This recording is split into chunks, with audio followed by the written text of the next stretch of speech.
En el fondo de todo hay un jardín. Ante ella se alzaba un poderoso paisaje, un sembrado de hierba húmeda, amapolas y pequeños tronos de piedra. Los sepulcros eran barrocos hasta la exasperación. Entre las cruces de aquel cementerio, Marcia creyó reconocer a tres personajes que se movían lánguidamente en un extremo del jardín. Entonces, la hacedora de palabras habló así. ¿Recuerdas a Madame Lamothe? Caminaba por un jardín, el último jardín junto a una niña de mirada triste. Iban a ver a la reina loca. Sobre el jardín flotaban los soles del pasado. Cada instante del alma era un paisaje dibujado en el cielo. Así transcurren las cosas en el último jardín. Podrías allí mirar todas tus lunas, tus primeros amaneceres, tus últimas sombras. Las estaciones de la vida se suceden simultáneas en el último jardín. La reina loca estaba triste de absurdos, anonadada de reinos imposibles. Como todas las conquistas, son fantasma del hombre. La reina loca sabía que nada tenía sentido en su condición. Sus palabras eran tan duras como sus silencios. Murieron las sombras despavoridas y no hubo más una fuera y una dentro. Nadie estaba escuchando el lugar porque el lugar no existía. ¿Este lugar no existe?, preguntó Marcia tímidamente. Ya no se trata de existir, respondió la hacedora de palabras. Mira a la niña. Tiene una muñeca pequeña y es su infancia la que abre y cierra los ojos cuando la reina loca se alumbra o se abruma. Y la hacedora de palabras leyó en su pensamiento palabras de otros tiempos, de entonces, cuando vivía. Cada noche, en la duración de un grito, viene una sombra nueva. A solas danza la misteriosa autómata. Comparto su miedo de animal muy joven en las primeras noches de las cacerías. ¿Ya no vive usted? En cierta forma sí, en cierta forma no, respondió la hacedora de palabras, mientras aceptaba la fría mano de Madame Lamothe, que le invitaba a sentarse junto a la reina loca. La niña estaba trémula. Extrañas palabras se sucedían en el último jardín. Ella se desnuda en el paraíso de su memoria. Ella desconoce el feroz destino de sus visiones. Ella tiene miedo de no saber nombrar lo que no existe. La muñeca cerró los ojos. Marcia estaba de pie. En un trono de piedras, rodeado de eucaliptos, la reina loca tomaba un té que no tenía taza ni tetera. A su alrededor Madame Lamothe, la hacedora de palabras, la niña de mirada triste, un verde esmeralda que cada tanto se empañaba. Todas ellas asentían con una mímica que a Marcia se le antojaba tan grotesca como trágica. Como un eco se oían las palabras del pensamiento. Solo la sed, el silencio, ningún encuentro. Cuídate de mí, amor mío. Cuídate de la silenciosa en el desierto, de la viajera con el vaso vacío y de la sombra de su sombra. La reina loca bebe su propia sed. Desesperadamente espera que alguien deje aquel relato sin sentido, que abandone el reino sin reino la sombra de la historia que la atormentan. Dijo la hacedora de palabras mirando a Marcia con gravedad. No, no es para reír, por muy grotesco que parezca. Y entonces, ¿por qué no la escribe usted?, respondió Marcia. Digo, sería una forma de darle un sentido. Ah, eso sí es para reír. Un sentido. ¿Acaso no ves cómo bebemos la existencia de lo que se supone es verdadero? Ella ya ha comprendido el sinsentido de todo esto. ¿Cómo podría reescribirse una leyenda que expira? ¿Cómo podría reescribirse una historia que ya ha construido su silencio? Marcia sintió. La muñeca abrió los ojos. Paisaje fantasmal, pensó Marcia. Allí, sin embargo, había un jardín donde la utopía del descanso tenía su geografía, sus horizontes. Olía a pasto recién regado, y las tumbas y los sepulcros eran bellos a la vista. Estremecía el corazón un recuerdo de mitos, un sinfín de estampas de la muerte pasaban por su memoria. En el fondo de todo hay un jardín. Ah, si pudiera ser así. Desde hacía tiempo ya ella recordaba un paisaje muy distinto de este. Después de la muerte de Ana, cuando Beck se alejó pateando latitas, cantando aquel blues ahora olvidado, y ella, Marcia, descendió por las escaleras hacia el café Atlantis, porque era su deber cuidar de los delicados templos de la mente, según Beck se lo había asegurado. Tal vez el recuerdo era brumoso, tomando ginebra en el Tortoni. Y aquella fue la última misión que se propuso en su vida, y bajó las escaleras como quien desciende a un sepulcro sagrado. Y allí estaban los de cuerpo presente, los fantasmas del alma de su amiga, y aceptó el juego de creerlo todo, de vivir aquella metáfora hasta agotarla. Entonces atravesó la grieta del viejo muro del café Atlantis y pudo ver la devastación de una humanidad sin sepultura. Fémures, húmeros, resto de una humanidad irreconocible. Todos aquellos que habían sido asesinados, a los que no se les había dejado partir nunca del todo, los desaparecidos de la historia que en la mente de Ana parpadeaban con el destello de 30.000 cruces de luz. Tan distinto era este cuadro a pesar de su tristeza. Allí estaban otras huellas del ser, diciendo algo eterno de distinta e igual manera. Parecían sutil, que sólo nos anuncia la hondura, porque las máscaras de las palabras eran siempre las mismas, y los acontecimientos se morderán la cola al infinito, como víboras que intentan terminar con el suplicio de enredarse sobre su propio círculo. Recordó el almendro del entrañable fantasma de Canterville. Allí puedo verlo, aseguró la hacedora de palabras, el almendro florecido según las palabras del poeta. Alguien ha llorado por el buen pecador, alguien se ha apiadado de él. ¿Duermen aquí los fantasmas como los que han tenido una vida real?, preguntó Marcia. Qué poco sabe aún mi niña, dijo la hacedora de palabras, mientras repetía por cuarta vez la mímica de dejar llenar su taza inexistente de un té también inexistente que le servía la reina loca con notable ceremonia. Así es, mi pequeña lady. Y Marcia creyó ver detrás del rostro de la hacedora de palabras a Bex, haciéndole un guiño. Lo que sucede aquí pertenece a la lógica de lo que usualmente verían ustedes como real. No es de nuestra incumbencia determinar si hay una realidad o no la hay.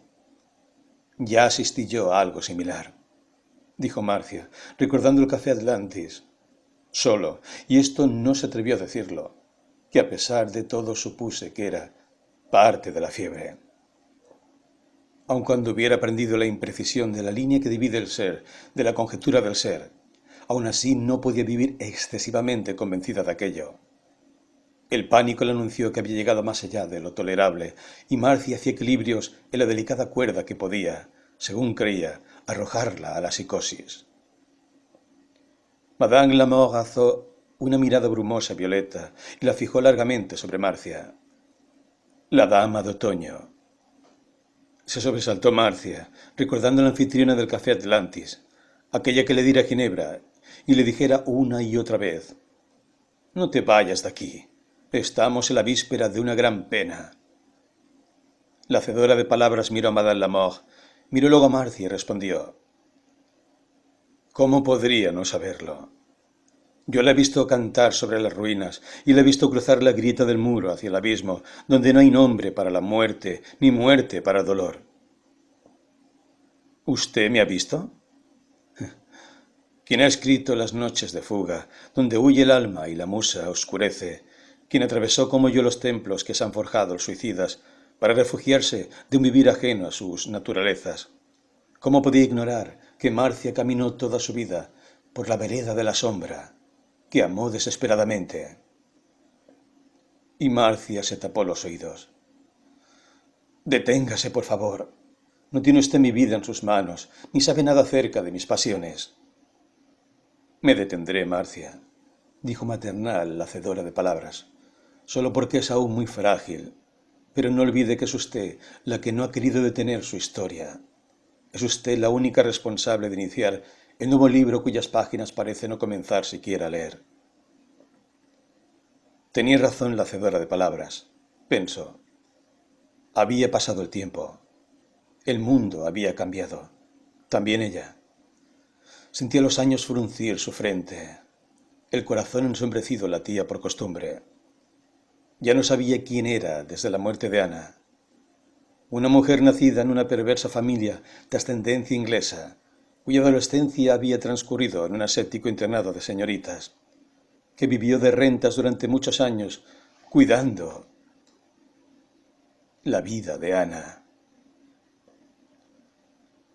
Aquella hora, ya olvidada Ana H., la misma que había cantado como el ruiseñor de Keats, desde su más tierna adolescencia hasta su dudosa muerte. Y también comprendía que cuidar de ella y amarla había sido, desde que la vio por primera vez, aquella tarde en el Botánico, el único sentido de su existencia. ¿Por qué había vuelto sobre esos pasos ya perdidos para proseguir una historia que parecía haber llegado a su fin? Tal vez no fuera así. ¿Hasta dónde puede verse el infinito? Y si el alma es infinita, y la anécdota y aun la ficción son equívocas, ¿hasta qué punto debe abrirse una y otra vez el ser para abarcar al menos una fibra luminosa, un destello de verdad? Marcia comprendía que una desesperación de banalidad la llevaba por aquellos antiguos territorios. Podría muy bien volver al hogar, saludar con gesto amable y esquivo a doña Encarnación para evitar quedar atrapada en su pobre monólogo, que, aunque con buenas intenciones, terminaba sofocándola, y cuidar la salud de Juanjo, lavar la jaula, barrer el patio.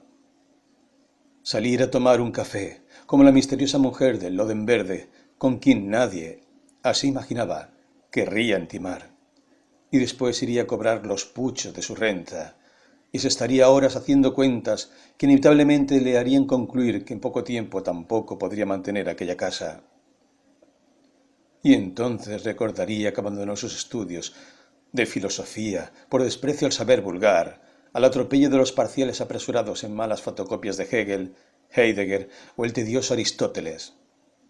Y ese atropello de estudiantes que husmeaban el diploma como un perro detrás de un hueso, solo para satisfacer un ego que los hacía imaginar próximos a formar parte de la Real Academia Española. No quedaba nada de Ana en este mundo, solo sus escritos que celosamente había guardado y no deseaba dar a conocer a nadie. Por otra parte, ¿a quién podían importarle a esta altura las memorias de un ángel caído? Ya nadie le hablaría de salvar la utopía, ni alojaría a un principito verde en su regazo. Cuando Ana murió, secretamente también murieron sus esperanzas, todo aquello que su amiga defendía, la revolución social, la poética de lo absoluto, el sentido de los sueños, la intransigencia de los ideales, aun a riesgo de la locura.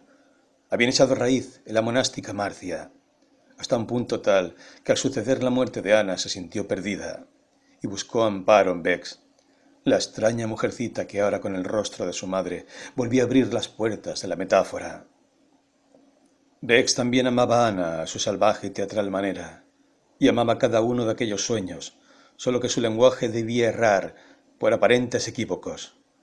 Tal vez pensó Marcia, por lo mucho que había sufrido después de huir del psiquiátrico, o porque realmente había atravesado la línea y estaba loca, como lo relataba aquella primera madre de barata narrativa y pocas luces. Ahora estaba negándose a leer el libro que de par en par había abierto en su desesperación. Insípida y solitaria era en esos momentos de su vida. Cada mañana se despertaba con el corazón asaltado por el terror de existir. Después tomaba sus sedantes y llenaba su soledad como podía. Cursos que ni bien precipitaban, terminaban. Conferencias absurdas, como aquella del doctor Clown, a la que había acudido por un afán empecinado de emparentarse con la raza humana, sabiendo de antemano que sucedería lo que efectivamente sucedió. Y así, aquella entrecortada, casi nula vida social. También sus rutinas caseras, la falta de ocupación, la timidez insuperable, el pánico acechando en todo momento. Hija de una tierra a la deriva, de un país sin memoria, Marcia comprendía que todo aquello que alguna vez en ella se manifestó en pasión había caído en esa muerte absoluta, según las propias palabras que Ana le había dicho relatándole su último sueño. Camino sobre tablas de un viejo teatro. Hay grandes hendiduras sobre las tablas, tantas que puedo ver el subsuelo. Abajo los nombres caminaban. Son nombres caminando sin rumbo, como presos abstractos en una cárcel o en un manicomio que es el olvido. Y esto yo lo sé porque mi nombre aparece de pronto, y siento el frío de esa muerte total. Durante los primeros tiempos, Marcia buscó signos de Ana. Supuso haber caído en una fiebre que le reveló extrañas presencias. Entre el recuerdo y los sueños mantuvo su vida por un tiempo. Después el templo se derrumbó y creyó hablar entre las ruinas. Imaginó que le era dado expresar alguna clase de testimonio. La realidad se encogió de hombros.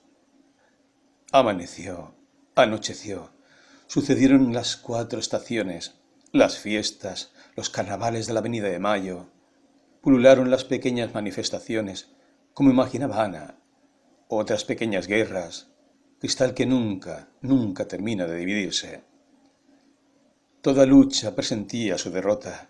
No existía ya la ingenuidad de aquellos amigos de Ana, esos revolucionarios que escribían como Juanjo sus memorias en un refugio clandestino, impregnados de furia y amor que ellos transformaban en una irremediable voluntad destinada al martirio. Ahora, un automatismo de la indignación, sumado a los buenos réditos que podían sacarse por elevar al viento ciertas ambiguas o al menos blandas protestas, era todo lo que quedaba. Todo desganado eco de una derrota que se comía sus propios despojos. Era evidente que algo realmente extraordinario sucedía después del pánico. La hacedora de palabras estaba frente a ella. En el último jardín descansaba, junto al señor Mengano, el fantasma de Canterville. La reina loca tomaba con majestuosidad su té de las 5. La muñeca cerraba y abría los ojos en brazos de aquella misteriosa niña que era la inefable compañera de Madame Lamothe. Marcia, a pesar de haber atravesado la línea, aún sentía el vértigo de aquel mundo detrás del mundo. La hacedora de palabras comprendió su desconcierto. Habrá otros días para saber. Cuando cruce la verja, mi niña, se encontrará con eso que ahora añora, aunque deplore. ¿Volveré a encontrarla?, preguntó Marcia. Claro que va a encontrarme. Entonces habré atravesado varias noches, roto unos cuantos papeles, proneado unas cuantas palabras, pero habrá otras historias y sus dudas irán disipando. Marcia agradeció esas palabras. Por otra parte, la posibilidad de poder salir y volver era un verdadero alivio para ella. Cuando atravesó la verja del último jardín, todo aquel universo fantasmal desapareció y Marcia se encontró en el cruce de Corrientes y Paraná, justo a la esquina del café Premier. Un cuaderno de notas. Cuadro 4. Dice Marcia. Entonces expuse apenas pinceladas de sus verdaderas palabras, suponiéndolas mías, sumergida en mi fiebre. Lo que de aquí en adelante voy a transcribir le parecerá tal vez sorprendente, incluso desconcierte al lector respecto a los aspectos de una personalidad que ya fue trazada en relatos anteriores. Sin embargo, este es el otro lado de la trama, el reverso, allí donde los puntos se unen toscamente y muestran la complejidad verdadera del tejido. Esa pátina de acabado, libre del pecado de la imperfección, es lo opuesto de lo que surge de los escritos de Ana. El anverso de las cosas nos ha regalado un tentador puñal que parte nuestros corazones al tiempo que los convence de permanecer inmaculados. Conocemos los objetos, aprendemos a mayor o menor grado los mecanismos de función, pero vivimos en un mundo ajeno cuya trama, sus nudos, sus sacrificios, el más profundo sentido de sus orígenes y hasta la verdadera etiología de esta dolorosa corrupción que unen las tramas de inusitadas maneras, nos son completamente desconocidos. No conocemos el alma humana porque no hay alma humana, ni la hubo jamás. Y en los orígenes de los tiempos nombramos la fuga con mitologías científicas y religiosas, siempre soberbias, satisfechas de sí, y de este modo aquella interrogación que podemos compartir como el pan de Cristo se nos vuelve un exclusivo subterfugio para la supuesta preservación de un statu quo que nos favorece. Reconozco haber fraguado mis propios mitos. Es difícil cuando se ama admitir el límite entre el ser amado y nuestros sueños de amantes. Dejaré hablar a Ana. Tal vez, cierta en mi caso, la indigencia vital me ha vuelto menos arrogante, aunque no lo sé. Casi podría decir, la gran nebulosa del acontecer me sostiene al tiempo que me hunden contra ella las palabras, las propias, las ajenas, las de aquellos que, como yo o algunos de ustedes, busquen en el fondo de su corazón un hermano incondicional que no ame, como decía mi querida Ana, allí en un mundo nuevo donde puedan habitar todas las edades de la humanidad. Nuestra vida, nuestra alegría, nuestra desgracia, nuestro fin, y aun así nuestros monstruos, y eso sí lo había dicho con lágrimas en los ojos, nuestros muertos queridos, un templo de locos, suicidas y almas dolientes que redescubran la pureza inicial desde el último escalón del abismo. Pero la vida no tiene la pureza del ensueño, y es natural, todos huimos del desamparo.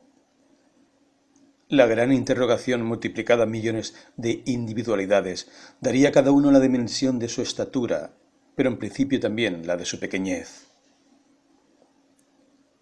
Palabras de Ana. Hojas sueltas. Después de escribir las últimas palabras de Memorias del Ángel Caído, tuve una crisis que no puedo expresar con palabras de este mundo, porque ya mi vida no transcurre unida a la vida, ni mi historia unida a la historia. Se disparó hace tiempo, un anochecer de primavera, cuando el abuelo Sándor me explicó, recostada yo sobre su regazo. Digo sí, se disparó el infierno de los hombres como una explosión extendida en el siglo XX. Ese que muy en mi pesar me tocó vivir, y digo que tuve una crisis y lo sé. Tengo en estas últimas noches insomnios y pesadillas como relámpagos que me asaltan. Una dama de ojos violetas vuelve como el cuervo del poeta maldito a anunciarme que la acompañe al último jardín. Entonces tomo sedantes para espantar su brumosidad de ocaso, y me aparecen las pequeñas cruces de las listas que llevaba en mayo del 76. Cuando me afilié a la Liga y creí que era una heroína de 16 años, amada y venerada por los gerontes que envidiaban mi desparpajo de camisola y vaqueros gastados. Allí, en las solemnes salas de la Liga por los Derechos del Hombre. Y cuando la cosa se puso fea, tuve que asilarme en casa de Marcia, pocos días después que Juanjo fuera secuestrado. Y todo esto, debo decirlo, gracias a la grandiosa admiración que tenían por mí y la poca importancia que daba yo a mi vida, paseándome con cartelones de listas de desaparecidos, que la compañera Rosa y San Vladimir, el enanito, me entregaran con mirada cándida y algo distraída, porque mi vida les importaba un pito a la vela, como la de otros adolescentes que también hicieron heroicas cruzadas por la sitiada Buenos Aires entre mayo y septiembre de 76. Eludiendo los falcon verdes sin chapas, escapándose por los techos de sus casas, quedando algunos días bajo la benemérita protección Penn para después hundir sus rastros en el olvido de una fosa común. Pero nunca le diría estas cosas a nadie, y menos a Marcia. Bex todo lo adivinaba, por lo tanto era inútil ocultarle nada. Apareció en mi vida sin anunciarse, y supe que ya nunca podría abandonarla. Pero no quiero explayarme en esto.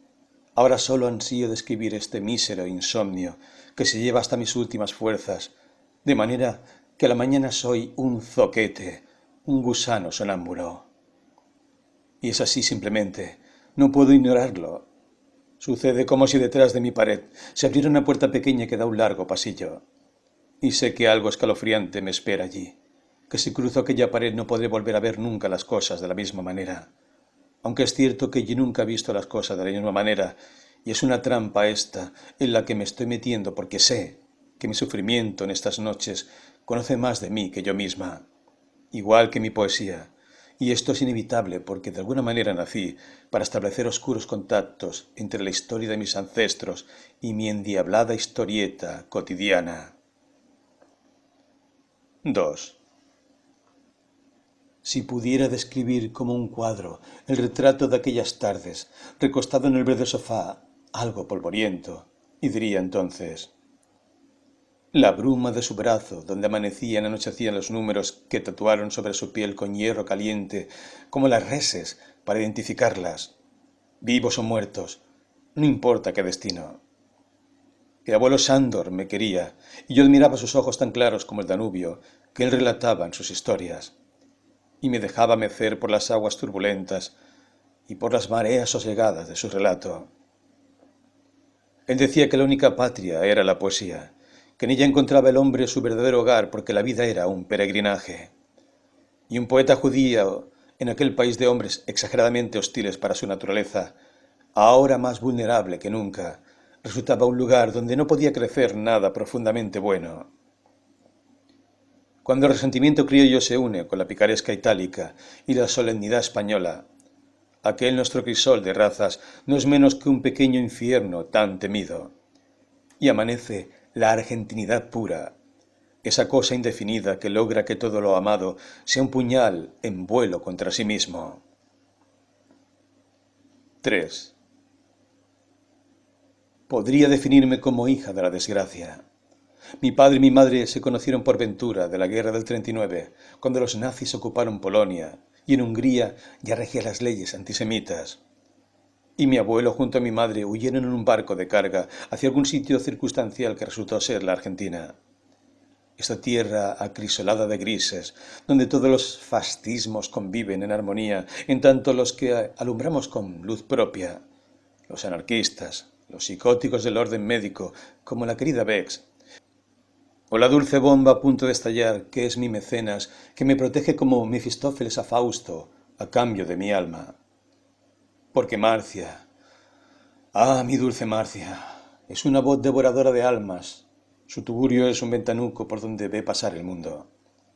Espía como una excéntrica reina de las nieves los aguijoneantes paisajes de la primavera donde crecen y se reproducen las flores, pero también los gusanos, las ortigas, las bacterias y los mal reputados hongos venenosos. Estación del año de la que Marcia huye como de la peste, porque ha vivido en un autoclave y su sensibilidad social, aunque se esfuerce, no puede con el olor a podredumbre que destila a los miserables que duermen en las veredas entre cartones y botellas de vino, o los principitos mocosos como mi principito verde, ese que rescaté del frío y la noche que decidí abandonar las causas populares por motivos que trascendieron mi voluntad. Anécdotas, pequeñeces, país campo minado o infiernito gris de la malevolencia. Todo era grotesco como las disputas de los congresales o las trifulcas en los estadios de fútbol. Solo variaban los escenarios. Recuerdo que en una oportunidad, en mis andanzas por los periódicos de moda, tuve que admitir que mis facultades poéticas distaban de llamar la atención de los barbitiesos de cierto diario denominado Página 2001, y tuve algunos molestos intercambios de palabras porque los muchachos de la redacción se resistían a otorgarle a Ana H., es decir, a mí, un lugar en la literatura contemporánea. Eran los tiempos del como que sucedían los acontecimientos, pero no existían. Era como que habíamos conquistado la democracia, como que los militares habían tenido su juicio de Nuremberg, con la salvedad de un como que no debería durar más de 3 o 4 meses. Por otra parte, la libertad de prensa se había vuelto interesante y hasta divertida, excepto cuando alguna empresa de cierta raigambre le tiraba su como que por la ventana para recordarle que las formas no hacen a los contenidos. Agregar algunos detalles edilicios no está de más, son deliciosamente expresivos de sus costumbres. ¿Cómo describir la redacción fluorescente de página 2001? Recuerdo que los chicos se hacían llamar los progres del periodismo, pero no veían cómo caían las lágrimas del icono del Che Guevara desde sus afiches despilfarrados en las paredes exquisitamente posmodernizadas de la redacción. La posmodernidad del grupo se puso de manifiesto cuando el barbitieso Raimundo gruñó y me dijo con su voz de pipa recién estrenada que la poesía era un género menor, que no entraba en la colección del ABC de la literatura de las generaciones del 50 al 80, por no llevar de la mano al lector según la complejidad del lenguaje intrínseco, además de su paupérrimo tiraje, de acuerdo con los estudios de marketing y que, por otra parte, la evaluación de la asesoría literaria de la ética progre de página 2001 pasaba, no lo dijo en esos términos, por las decisiones de las editoriales importantes. Importancia que desde ya dejaba sin discusión el talento del autor a quien el cenáculo de los barbitiesos había elegido para estar entre los top model de la literatura de los 80. Y ojito a no equivocarse, que el acorde debía estar a tono con la armonía de las adormideras anímicas de la década. Pero volvamos a eso que soberbiamente denominamos expresión autobiográfica. En primer lugar, las pasiones familiares. Punto número 1. Mi madre me odiaba, y confieso que yo también. Ella traicionó con su manía por lo pequeño los sueños más caros del abuelo Shandor. Y en cuanto a mi padre, yo podría decir que él solo sentía hacia mí una lánguida pasión por esa rara criatura que había engendrado. Pero solo lo comunicaba aconsejándome libros que de vez en cuando compartíamos en una tímida lectura en común. En lo que respecta al estado general de las cosas, estaba sola porque estaba sola. En algunas ocasiones recuerdo que, cuando la puerta crujía, mi madre se sobresaltaba porque era mi padre, apareciendo con una pila de libros bajo su brazo y un farolito de aceite en la otra. Sin embargo, mi madre argumentaba ásperamente que por ese vicio de la lectura había perdido a su padre, y a él también terminaría por idiotizarlo, haciéndolo desperdiciar aquella brillante carrera de ingeniero, tan prometedora en un principio, y ahora escapándose gracias a sus manías de misántropo. Y con respecto a mí, que terminara mis estudios como Dios manda, y que no anduviera correteando por las calles en estos tiempos en los cuales el buen criterio nos dicta quedarse en casa y cerrar el pico, porque ya bastante tuvimos con las manías del abuelo y el holocausto. Y aunque pareciese paradójico, la palabra holocausto le enrojecía los ojos, se tapaba la cara con las manos y se alejaba encerrándose por largo rato en su pieza. Cuando volvía a aparecer y nos aprestábamos a cenar, nos miraba de soslayo, sin decir una palabra. Solo servía los platos, levantaba la mesa y suspiraba por lo bajo. Tal vez murmurara algunas palabras en húngaro, pero solo excepcionalmente. Nunca conocí a mi madre, nunca conocí a mi padre. Soy hija de utopías. Soy hermana de los que tienen una historia inacabada, o más bien trunca. Nunca fui la niña huérfana que Marcia imaginó. Su amor por mí me cubría de asco y sosiego. Recuerdo cómo ocupaba hasta el hartazgo sus gestos más menudos en servirme. En su servilismo Marcia parecía Rasputín con la zarina Alejandra, porque yo me había propuesto ser protagonista de una historia que de algún modo transitaba huellas de mi propia historia, y por qué no, también de la de Marcia y aún de la de Bex. Así fue como, de a poco, fui entregando el alma a mi angelical demonio, cuyas pasiones apenas reprimidas podían atravesar los recintos de la casa sin dejar un insoportable olor a angustia y pasión contenidas. Era de una transparencia extraña. Impresionaban sus ojos excesivamente claros, su cabellera irlandesa, sus pestañas y sus cejas que parecían desaparecer por lo rubias en el contorno de su cara. Los labios apretados de Marcia le daban un rictus de algo marcial de acuerdo con su nombre. Supe aquella tarde en el botánico que, mientras leía mi libro adolescente, una mirada pesada y mortal caía sobre mí. Cuando alcé los ojos, vi sus ojos brillando en el crepúsculo. Una extraña fiebre los envolvía. Entonces se acercó a mí y se mantuvo parada demasiado tiempo sin dejar de mirarme. Mis manos temblaban sobre las páginas del libro. Recién al cabo de un rato se atrevió a dirigirme la palabra. Había salido de un internado de señoritas, un colegio privado bilingüe donde, según me contó, había encontrado sus únicas almas gemelas. Era solitaria, y si bien sus palabras y las mías nos acercaban en un registro común, un frío muro de sospechas me separaba de Marcia, inespecíficas, sí, porque nada de lo que hizo desde entonces dio a entender que hubiera en ella otra cosa que una generosidad de mecenas que llegaba a la exacerbación de sus actos, al punto que cuando me fui de casa, cuando mi padre enloqueció y mi madre huyó a Neuquén, ella puso $40,000 en mis manos y me dijo: «Tenés que tener tu vivienda, tu propio estudio, Ana. Sos una verdadera poeta». No fui feliz en esa casa. Marcia amaba mi inutilidad. Hablábamos de intransigencia. Su poder era absoluto. Relucía a la mecenas con la pequeña huérfana. Y yo le regalaba un sueño de pasiones ajenas, le inyectaba pasión, le pintaba paisajes del mundo para que ella contemplara en su galería séptica, en un sillón de raso, cómo ocurrían las cosas de este mundo en derrumbe.